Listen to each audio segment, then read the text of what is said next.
welcome to Ignitopedia, and in this tutorial we are going to learn how to draw a free body diagram, or aka an FBD. The most important part of solving any problem in mechanics is drawing the FBD of the objects involved in the system. I am going to demonstrate a simple system in front of you. It is that of a block kept on the ground, and we have to draw an FBD for this system. The first part or the first step involved in drawing an FBD for the system will be isolating the various objects involved. The objects involved in this system are the block and the ground, so we will isolate both of them. Isolating means drawing them separately, and we will draw the ground separately.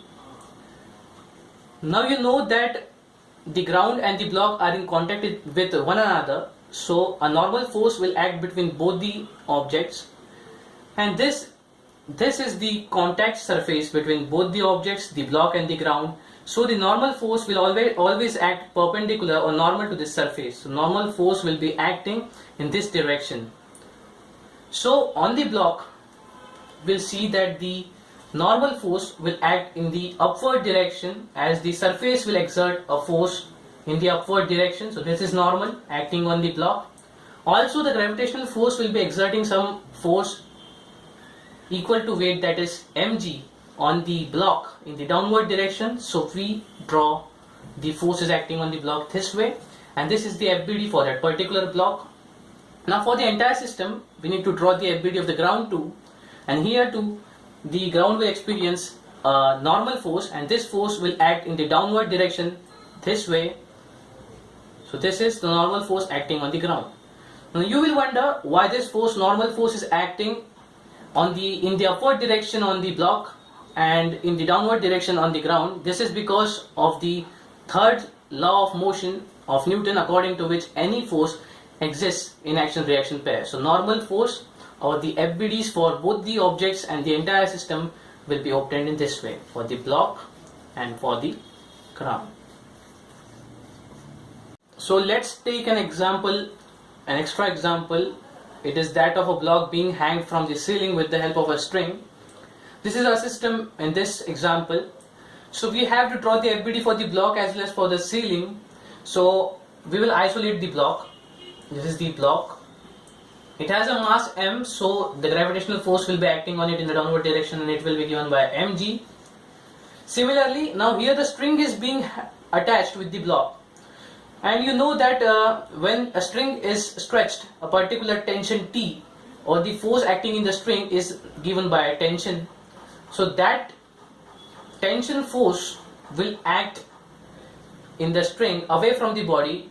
So this is the point of contact of the string and the block. So the tension will act in the upward direction T. So we have drawn the entire forces acting on the block. This is the FBD for the block. Similarly, the FBD for the ceiling will be as follows. We will isolate it too, and here too the ceiling is being attached to the string. So this is the point of contact. So tension will act away from the point of contact, so it will act along the string but away from the point of contact. So at the ceiling the tension will act this way.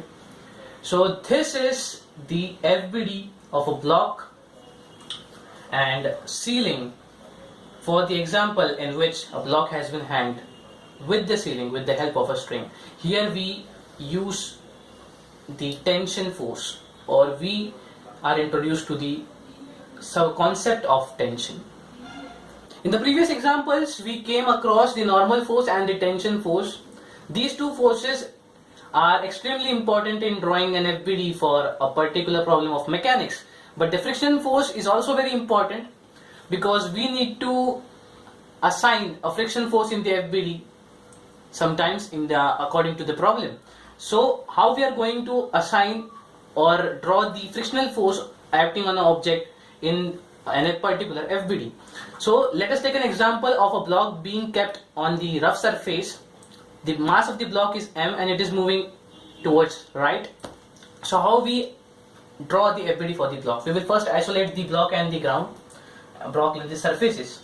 So we will isolate it, the block and the surface, in this way.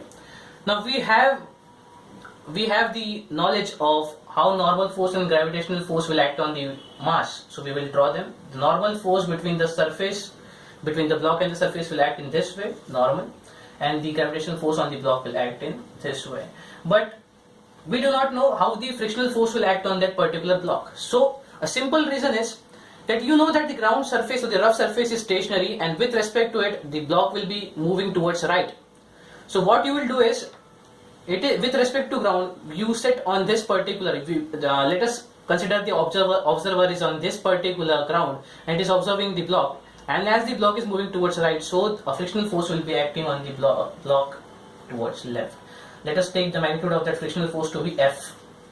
Similarly, as we know that Newton's third law is applicable everywhere, so we have drawn the FBD for the block, but on the ground the frictional force will be acting in action-reaction pair. So as F is acting on the block in left direction, so on the ground the frictional force will act in the right direction, so it will be in this way. So this and the normal force will also be acting on this surface, and it will act here this way. So this is the FBD for the block, and this is the FBD for the ground.